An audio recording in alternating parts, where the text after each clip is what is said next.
Bienvenue sur les news de Samir. Aujourd'hui, on va parler de l'actualité et ça va être juste exceptionnel. Bien évidemment, c'est lié aux législatives 2024 et c'est la débandade, hein. Tout va à volo. Donc ça va être intéressant, hein. Il y en a plein de stars qui se sont exprimées, hein, Squeezie, etc.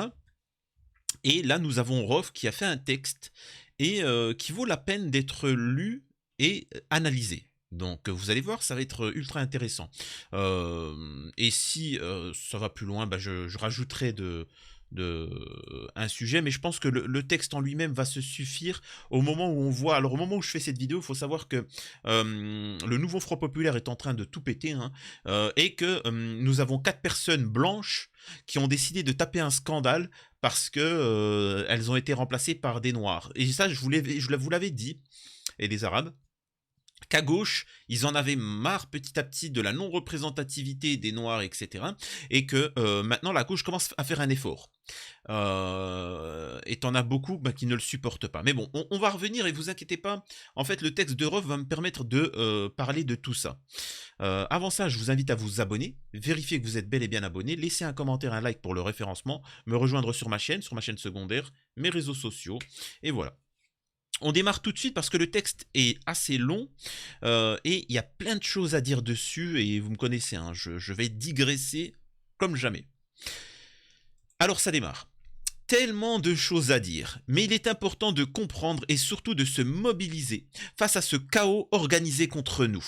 Malgré que la plupart des politiques ne soient juste que des amoureux du pouvoir, il implique à chacun d'entre nous de prendre des responsabilités et voter aux prochaines législatives. Les masques tombent, oui en effet les masques tombent, les connivences cachées se révèlent au grand jour. Et ça c'est vrai. C'est-à-dire que là, on commence à se rendre compte que qui est avec qui, qu'on a le système politico-médiatique qui est à la solde non pas du RN, non pas de l'extrême droite, non pas de la droite, non pas de la Macronie, mais de l'ultralibéralisme. Ça, c'est important de le comprendre. On peut voir qu'il y a des gens de gauche qui essayent de saboter la gauche, Garrido, Alexis Corbière, etc. Ils essayent de le saboter. Je rappelle qu'ils sont très proches de Hanouna et du groupe Bolloré. Et c'est la mouvance, disons, il y a la mouvance sioniste de gauche qui ont essayé de saboter la gauche, mais ça n'a pas marché. Donc vous voyez que tout est un micmac qui est intéressant à analyser. Ces relations sous-marines que l'on pointait du doigt et pour lesquelles on nous accusait de complotistes, ces relations qui prouvent qu'un milliardaire ou deux nous dirige et oriente les votes, désormais les traîtres aux causes justes s'assument sans aucune honte. Nous sommes en plein dans la fitna, dans la division que l'on annonçait que l'on annonçait depuis des années organisée, au service d'un milliardaire Bolloré.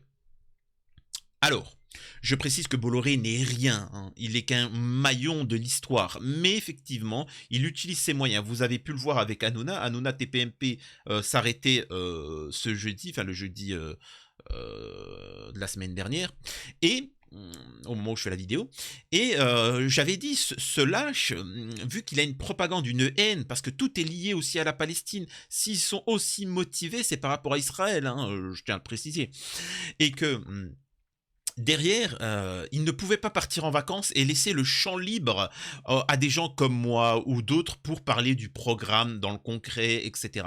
Il avait besoin d'être là pour faire la propagande. Et c'est pour ça qu'il a dit non, non, je pars pas en vacances, on va continuer une émission, Hanouna refait l'actu, hein, il se goinfre en me copiant, mais donc voilà, bref.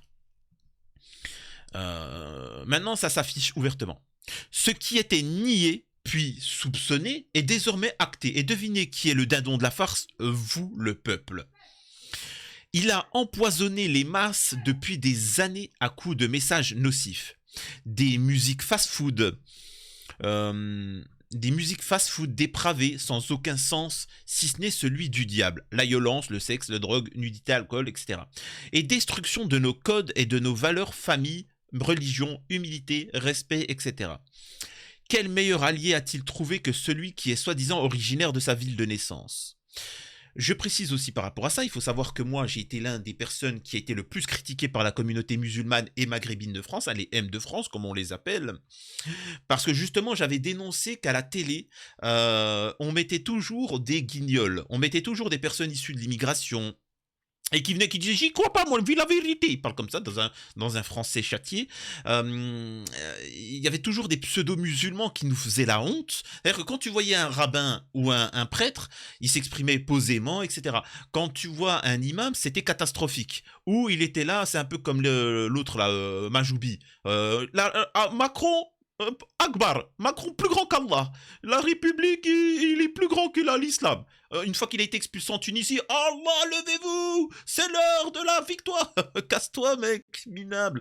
Vous voyez? Et moi, j'avais dénoncé tous ces hypocrites-là. Quand on faisait venir des femmes voilées, faire les poissonnières, des pseudo-femmes voilées sur TPMP, dont une, par exemple, Radia ou je sais plus quoi, qui se foutait des bananes dans la gorge. Ce que je vous dis, c'est pas une blague, hein. Elle se foutait des bananes dans la gorge, puis les ressortait, puis les rentrait dans la gorge, et puis les ressortait, avec le voile. Donc je suis désolé, moi je dénonce ça, et on me disait non, t'as pas honte, tu vois, bah, ok, d'accord, si tu veux. Mais tout ça, hein, c'est stratégique. C'était fait pour pervertir les gens, manipuler, les ramener sur un endroit. C'est pour ça qu'on vous a mis comme représentant des pseudo-imams, des maïvaguenam, des choses comme ça. Tout ça est organisé. Des films contre-culturels à la Pattaya pour forcer nos jeunes à s'identifier à des clowns drogués, alcoolisés qui ne savent pas aligner deux mots. Le genre de film qui les fait bien rire par leurs clichés. Racistes préfabriqués mais qui désespèrent les gens de chez moi. Pareil. Des émissions débiles injectées par intraveineuse pour forcer la masse à se complaire dans la médiocrité. Ça, je vous l'avais dit, il ne s'agit pas, moi, pour ceux qui me connaissent, hein, de critiquer les débats. Moi, je veux juste des débats où on peut s'exprimer, échanger, même si tu parles d'extrême droite, d'extrême gauche, tout ça, sans qu'on soit invectivé, sans que ça soit résumé juste à une parole. Ça, c'est insupportable, ça. Enfin bon. Des réseaux sociaux avec des influenceurs qui ont transformé les clichés en réalité pour nos jeunes. Je rappelle que les influenceurs, moi-même, on m'a proposé de l'argent pour jouer un rôle. C'est pour ça que je peux vous affirmer qu'ils sont tous payés, ils sont tous achetés. Et c'est pas n'importe qui, hein. Il faut que tu sois un Renois ou une personne maghrébine qui a une légitimité, c'est-à-dire que t'es pas non plus Parce qu'il y en a beaucoup qui disent « Ah mais tu sais, il y a un arabe à tel endroit. » Oui, mais bon, arrêtez. Ah, il s'appelle Jean-Louis, il a un peu le teint basané, puis c'est voilà, moi je te parle vraiment de vraies personnalités qui ont une culture, qui ont grandi dans ce milieu-là. Ça les intéresse pour justement les pervertir. Et c'est pour ça que les Bassem Braiki, les Maïva Genam, les choses comme ça, ils sont mis en avant pour vous montrer ce que ça doit être. Et c'est pour ça, on vous explique, non mais vous savez, le sionisme en soi, c'est pas si mal que ça, moi je serais un sioniste, tout ça. Ils sont payés, hein, faut comprendre. Maïva Genam, quand elle a vu qu'il y avait l'histoire de la Palestine, c'est qui s'est exprimé sur la Palestine? Pourquoi ils ont mis en avant Maïva Genam? Parce qu'elle ne sait pas s'exprimer, c'est fait exprès. Quand la LFI, là, le nouveau Front Populaire, il a monté, qu'est-ce qu'ils ont fait? Ils ont dit, ils ont payé Maïva Genam pour dire, ouais, moi je vais être député à la NUPES, à la LFI. Oui. Comme ça, les gens se disent, non mais attends, c'est complètement débile ce parti. Hop, allez, on arrête. Tout ça est stratégique. Donc voilà, faut bien comprendre que eux, quand il y aura les camps pour les musulmans, eux, ils n'iront pas. Enfin, ils iront, mais... Donc comprenez-le bien que tout ça est organisé, hein, l'histoire des influenceurs. La télé d'Hanouna, c'est Bolloré. Oui, je crache dans la soupe. Et je m'en veux un peu d'avoir tardé à capter le manège d'une émission de divertissement devenue au fil du temps si fasciste et perverse. Alors, effectivement, il y en a beaucoup qui mettent du temps. Et le problème, c'est que quand on leur disait les choses, on leur montrait factuellement les choses, hein, de manière factuelle, là, tu recevais des menaces. Et Hanouna, il rigolait. Et puis vous étiez les dindons de la farce quand on vous a prévenu. Mais bon, hein, mieux vaut tard que jamais. La plus grande tribune française de l'extrême droite sans comptage de temps de parole selon la loi. Hanouna a normalisé les pires discours, a acquiescé, a encouragé. Il fait désormais partie de leurs principaux porte-parole. Quand il téléphone à Bardella pour rabibocher les LR et le RN, il est partie prenante dans ce chaos organisé, trahissant ses anciens invités, son pays d'origine. Mais quel pays d'origine? Il est français. Ses ancêtres, sa propre religion. Mais en fait, justement, ils vivent dans une idéologie, le mec, c'est pour Israël qui fait ça. C'est-à-dire que, et ça, il faut bien le retenir. D'ailleurs, il faut savoir que tous ces gens-là n'ont pas connu la Seconde Guerre mondiale, etc. Ils ont été protégés par les Tunisiens, les Algériens, etc. Ils n'ont pas connu ce qu'ont vécu les Européens. Et donc, pour vous dire, ils sont capables. Et c'est pour ça qu'il y a eu cette problématique en Algérie. Beaucoup se disent pourquoi en Algérie? Parce que les mecs, ils sont capables de cracher sur des gens avec qui ça fait 1000 ans ils vivent avec, tu vois, dans un pays. Tout ça pour un pseudo Israël, alors qu'Israël, ça fait quelques mois que ça existe. Il n'est pas israélien, il n'est pas né en Israël, Hanouna. Il n'a pas la nationalité israélienne. Alors pourquoi il est capable de sacrifier tout pour ce gouvernement d'extrême droite? C'est comme ça. C'est comme ça. Qu'est-ce que vous voulez que je vous dise? Parce que vous êtes des bénévoles. Vous êtes des bénévoles.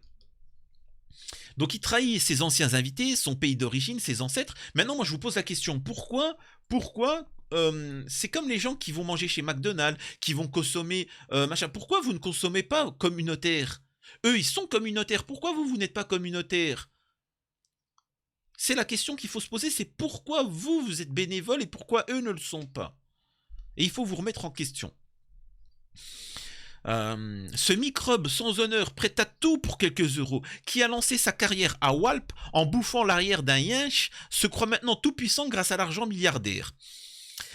Quelle arrogance! La politique de Ciotti, c'est Bolloré. Ce pantin a obéi instantanément aux ordres et a décidé de rejoindre ceux qu'il désignait comme les pires. Après avoir vendu la fitna à certaines populations, après avoir creusé un trou et avoir incité des personnes à s'y jeter, il faut bien les enterrer. CNews, ce média de propagande, dirigé idéologiquement, a permis à Bolloré de nous pointer quotidiennement du doigt.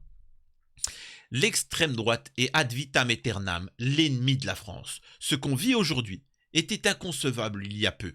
Bolloré à lui seul a réussi à le faire oublier, à le normaliser, à l'amener aux portes du pouvoir en contrôlant les influences et les industries de tous les domaines de part et d'autre.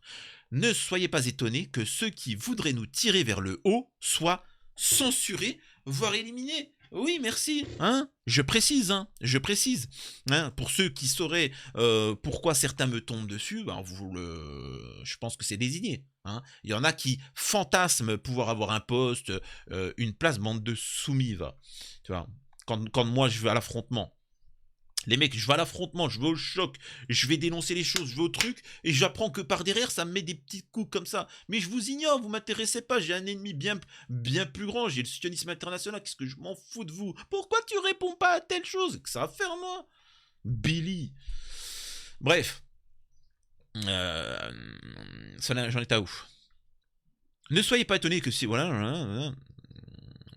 Combien de personnes a-t-il viré simplement car elles étaient un peu trop bavardes? N'oubliez pas, l'humain est manipulable à force de propagande, même les esprits les plus érudits et les plus entraînés le sont.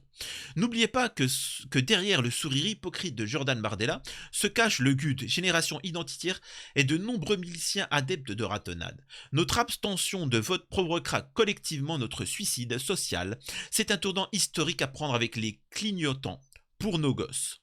Et j'aimerais derrière en parler plus longuement, parce que c'est bien plus loin que ça. C'est-à-dire que nous avons même de l'opposition contrôlée, je vous ai dit, avec certains influenceurs, etc. Mais nous avons toutes ces instances aussi de défense. Nous avons par exemple la LICRA. La LICRA, qui est là pour défendre contre le racisme, etc., l'antisémitisme, qui accuse d'antisémite pour tout et n'importe quoi. C'est-à-dire qu'on a bien vu qu'ils sont tombés sur la LFI, etc., sur Mélenchon et tous ceux qui appelaient à un cessez-le-feu. Mais derrière, quand on a quelqu'un qui appelle à lutter, d'ailleurs ça fait partie c'est-à-dire que nous avons le recteur de la mosquée, de la grande mosquée de Paris, qui a dit il faut lutter contre l'islamophobie, il faut voter contre l'extrême droite. Tout de suite la LICRA a dit c'est horrible, oh mon Dieu, c'est gravissime, l'entrisme religieux, etc. Si les musulmans... Oh, la LICRA. Normalement, c'est vous les défenseurs. Non, ils l'ont déglingué. Tu sais, c'est en mode remigration. Et nous avons aussi le programme du Front Populaire, Mélenchon, etc., qui dit qu'il faudra, si on est élu, lutter contre l'islamophobie qui a la part belle en France. La LICRA a fait un message pour dénoncer ça. en disant oui, mais attends, c'est quoi cette histoire? Où c'est qu'on va si on ne peut plus critiquer les musulmans comme on le souhaite? Donc moi, je vous pose cette question. La LICRA, c'est quoi?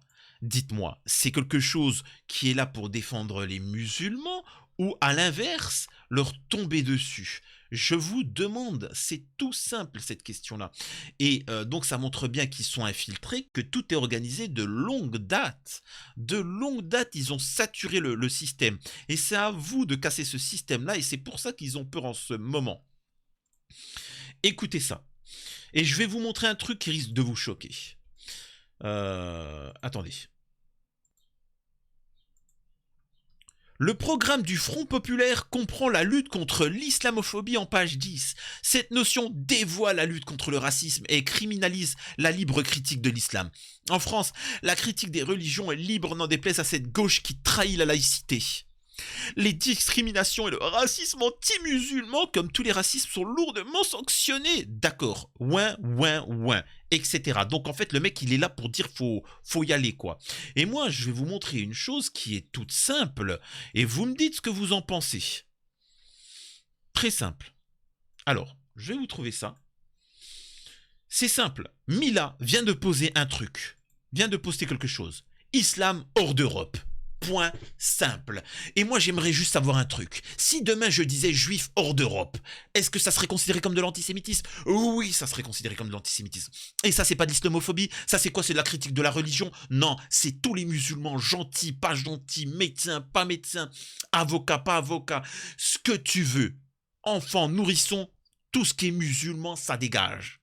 C'est aussi simple que ça. Est-ce que la LICRA va se saisir de ça? Non, parce que la LICRA est là, justement, est un allié du racisme. C'est aussi simple que ça. Et ils ont peur, parce qu'avec ce mouvement Nouveau Front Populaire, ils paniquent de perdre tous leur place et que maintenant leurs visages ont été dévoilés. Je vous remontre ce tweet-là. Islam hors d'Europe. Expliquez-moi ce que ça veut dire. Expliquez-moi ce que ça veut dire. Incroyable, c'est du pur racisme à l'état pur. Je rappelle d'ailleurs que énormément de musulmans, c'est-à-dire qu'il faut savoir que plus de 30% des médecins en France dans les hôpitaux sont étrangers, d'origine maghrébine, algérienne et tunisienne, à 30%. On les dégage? On va faire comment? Le système de santé, il est déjà en catastrophe.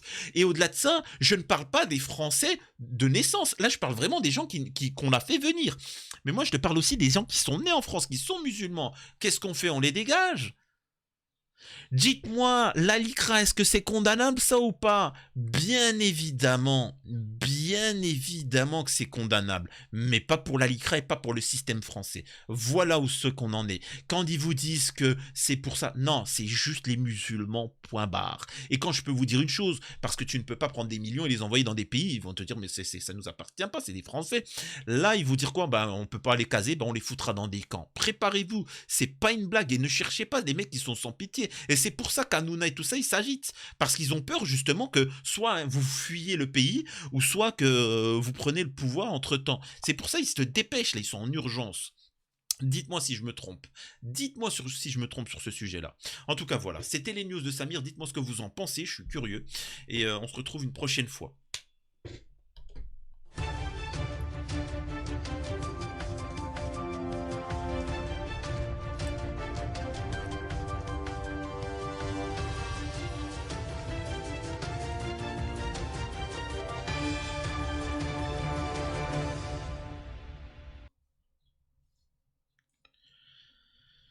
Alors sachez, hein, pour ceux qui me regardent en scène post-générique, je vais avoir Ali Djouara. C'est celui qui a, entre guillemets, remplacé, alors que pas du tout, hein, Raquel Garrido. Donc on va voir ce député qui est Renoir, qui a accepté de s'exprimer sur la chaîne, parce que lui, hein, il n'est pas blanc, donc il n'a pas un racisme envers les Algériens. Donc il va s'exprimer, ça va être intéressant, on va l'avoir en interview et ça sera une première.